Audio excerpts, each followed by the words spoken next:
An elderly man sitting in a square. 85 years later, a detail in his hand changes everything. In the dusty archives of the Museum of the City of New York, Dr. Elena Rodriguez examined historical photographs from the 1930s. It was March 2024, and she had been spending weeks cataloging images for an exhibition about the Great Depression.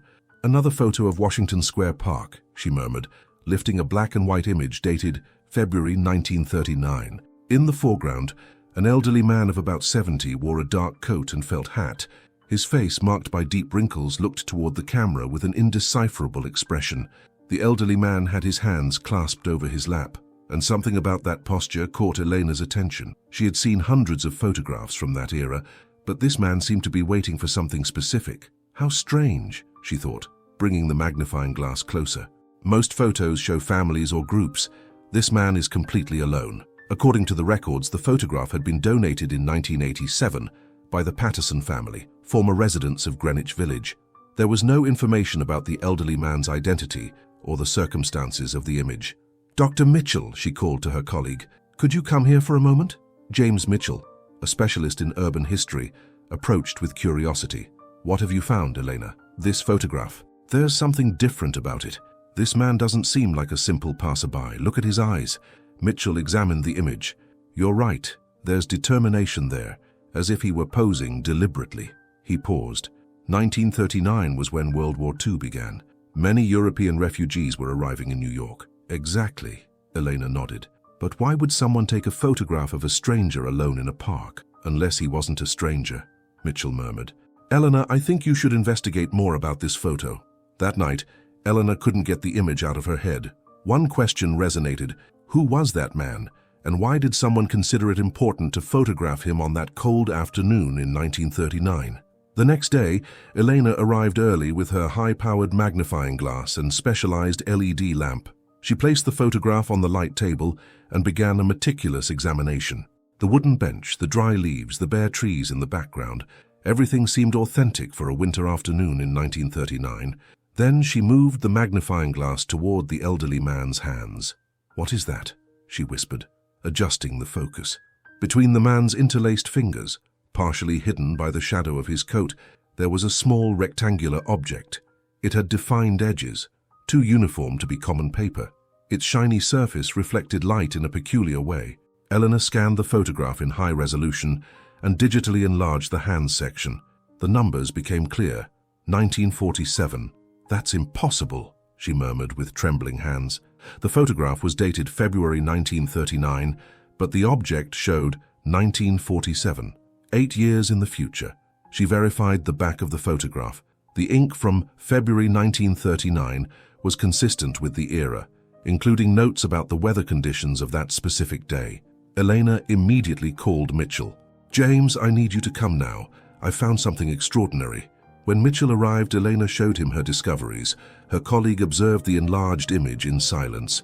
"Elena," he finally said, "this defies all logic. Are you sure it's not later manipulation?" "I've verified everything. The photograph is authentic, the date is correct, and that object shows 1947. Mitchell rubbed his beard thoughtfully. "Do you know what this means? If that man had something in 1939 that showed the year 1947, then he knew something about the future," Elena completed, "or he was part of something much bigger." Both contemplated the implications. The photograph was no longer nostalgia from the past. It had become an enigma that challenged their historical understanding. "Elena," Mitchell said slowly, "I think we're on the edge of something that could change our understanding of what was happening in New York during those critical years." Elena and Mitchell decided to contact the Patterson family, original donors of the photograph. After several calls, they located Margaret Patterson Wilson in Queens.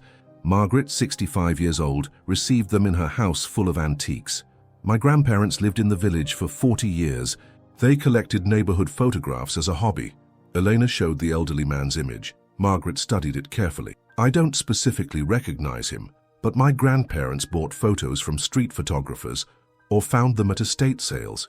"Did your grandparents mention European refugees or unusual activities in the neighborhood?" Mitchell asked. "Curiously, yes. My grandmother told stories about the mysterious men in the park. She said there was something strange about their behavior, always alone, always watching." Margaret disappeared into the attic and returned with a dusty box. Here are my grandmother's diaries from 1938 to 1942. Elena opened the first notebook until reaching February 1939. There's something here, she murmured. Listen, February 15th, 1939. Today, I saw the man in the black coat again. He was at his usual bench, but this time he had something in his hands.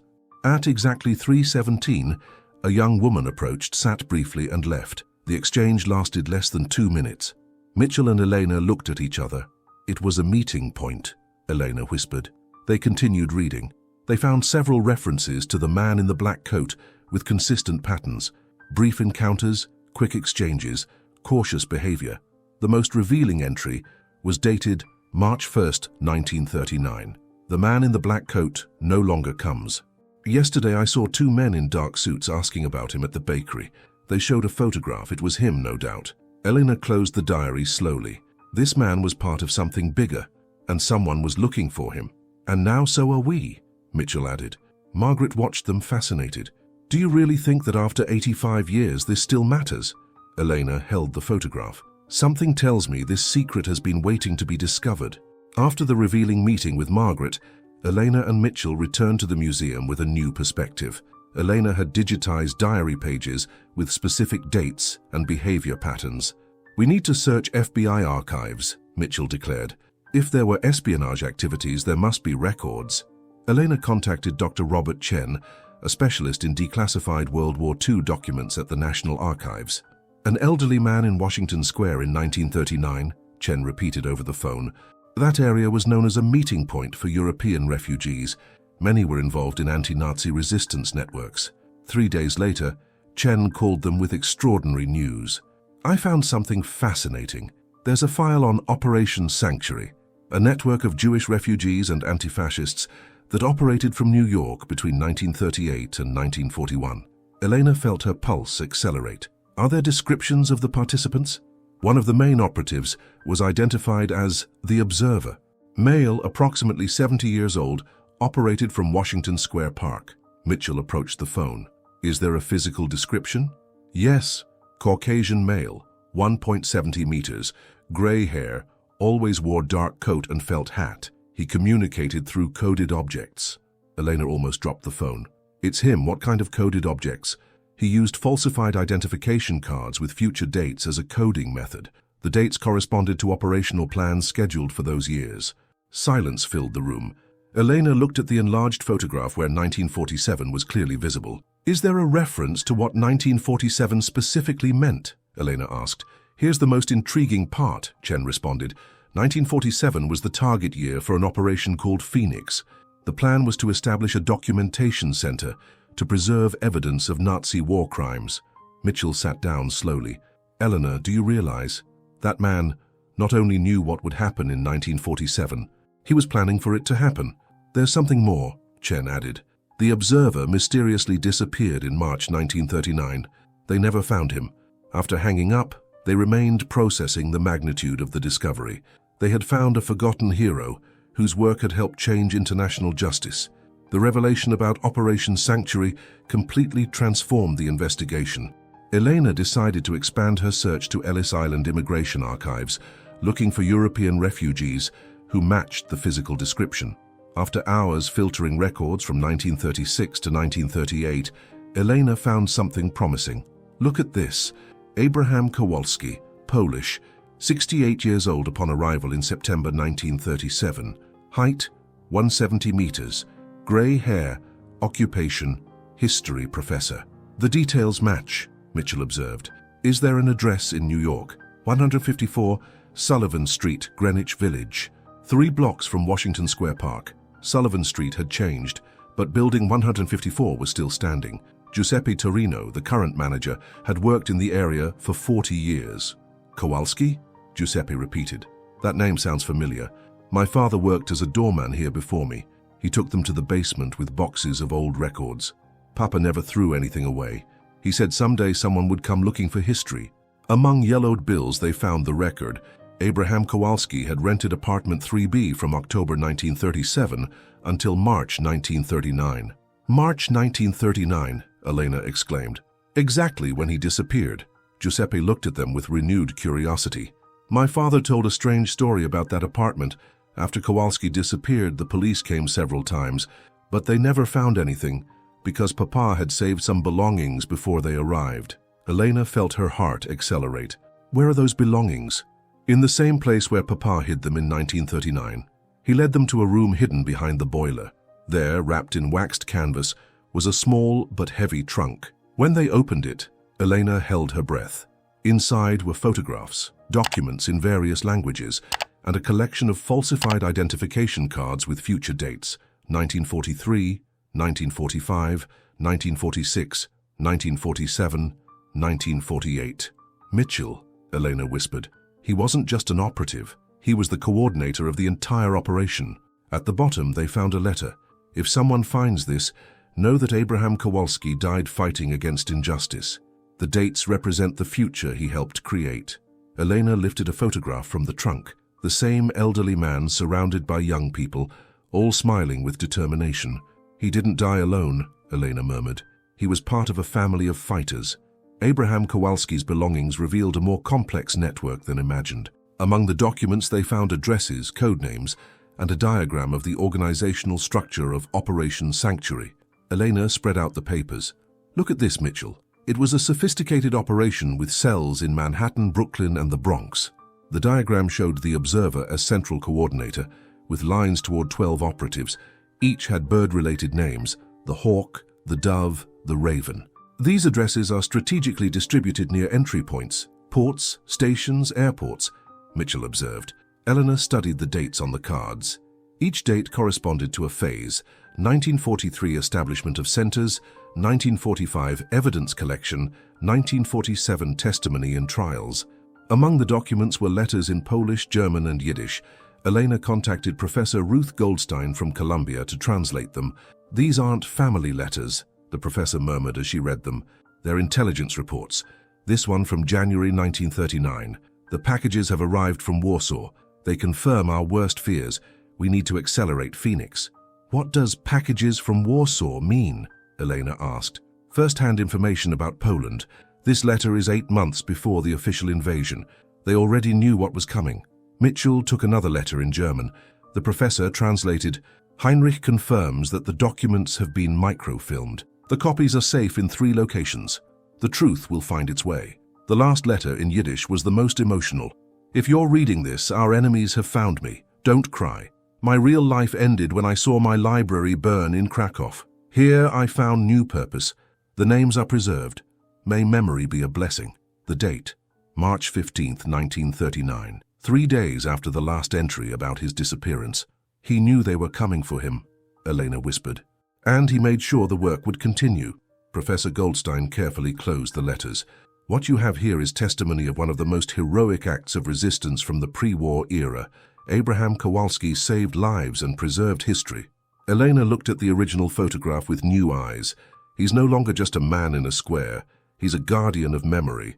The documents revealed the sophisticated network, but a crucial piece was missing. What had happened exactly in March 1939? Elena returned to Grandmother Patterson's diary, looking for specific March entries. There's something here, she murmured. March 10th.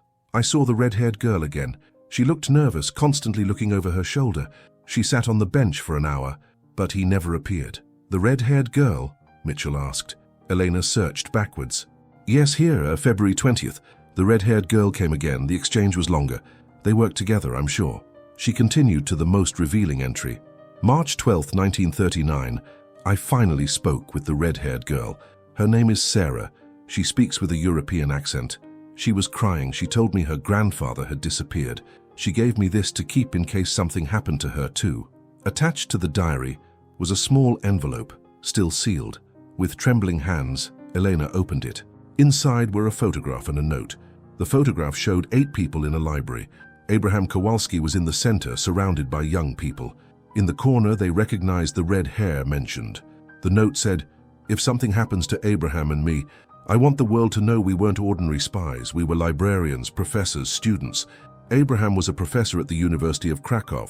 I was his research assistant. When the Nazis burned our library, we swore we would never again allow history to be erased. The names are on the back. If we survive, we'll meet at the New York Public Library on the first day of spring 1947. Sarah Rosenberg, March 11th, 1939.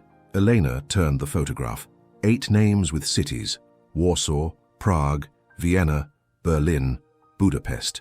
An international network of refugee academics, Mitchell observed, and Sarah planned to meet with survivors in 1947, the same date as Kowalski's card. Eleanor felt renewed determination. We have to find Sarah Rosenberg. That afternoon, they contacted the genealogical department of the Historical Society.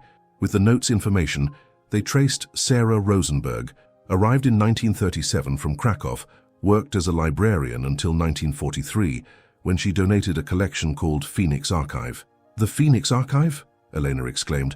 The operation continued without Kowalski. The next day, they visited the New York Public Library. The Phoenix Archive occupied a complete section of the research basement. Dorothy Chen, the head librarian, received them with curiosity. The Phoenix Archive is one of our most consulted collections by Holocaust researchers, she explained. It was donated by Sarah Rosenberg in 1943. Is there a record of what happened to her after? Elena asked. Dorothy smiled mysteriously. Why don't you ask her yourself? Elena and Mitchell were stunned. Is she alive? Sarah Rosenberg Goldberg is 107 years old. She still comes once a month. In fact, she's coming tomorrow. At exactly 10 place the next day, a small woman in a wheelchair arrived. Sarah had snow-white hair, but penetrating green eyes. When she saw Elena and Mitchell waiting, she stopped. Who are these people? She asked with a slight European accent. Elena stepped forward, holding Abraham Kowalski's original photograph. Mrs. Goldberg, we believe you knew this man. Sarah took the photograph with trembling hands. For a long moment she said nothing. Then tears rolled down her cheeks. Abraham, she whispered. My dear Abraham, where did you find this? We've been investigating his story. We found his belongings, letters, and your note in Mrs. Patterson's diary. Sarah looked at her with new intensity. After so many years, Mitchell sat in front of her. What happened to Abraham in March 1939? Sarah closed her eyes, gathering strength. We were betrayed. There was an infiltrator in our network, someone who pretended to be a refugee but worked for the Gestapo. The Gestapo operated in New York. Oh yes, she replied bitterly. They had cells directed at eliminating Jewish resistance networks. On March 11th, Abraham received warning that they had been compromised. She stopped to drink water. That was the last time I saw him. The next day, they found his body in the Hudson River. Elena felt a chill. His body. Officially suicide, but we knew the truth. Abraham would never have given up. They murdered him. And what did you do? What Abraham taught me.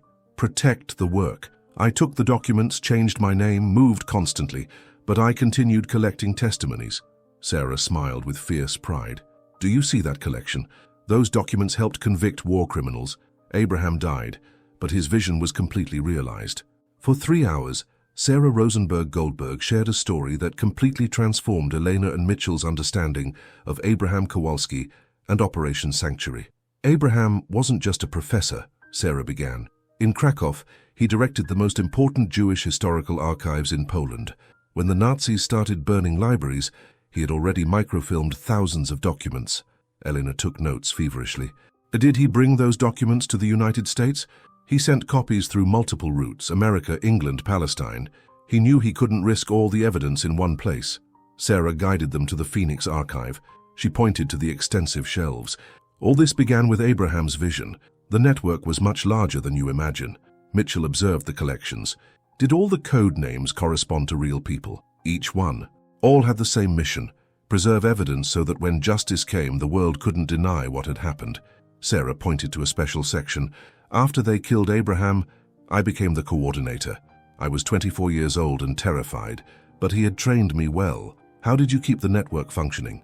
I changed the structure. Instead of meetings, we used dead drops throughout the city. The Chen Laundry in Chinatown, the Goldstein bookstore, even the lost books department of this library. Elena was surprised. This library was part of the operation? The safest place to hide secret information is in a public library. Sarah guided them to a showcase containing a familiar card with 1947. This was Abraham's original card from the photograph. I managed to recover it after his death. The numbers. Did they mean something specific? 1947 wasn't just the target year. The other numbers were coordinates where we had hidden important documents. Sarah walked to photographs of the Nuremberg trials. "Do you see that woman handing documents to the prosecutor?" Elena looked closely. It was a young woman with red hair. "That's me in 1947.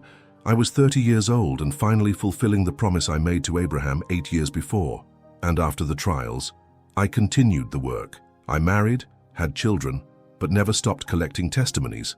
Every survivor, every family, with all their voices are here." Elena looked at the vast archive.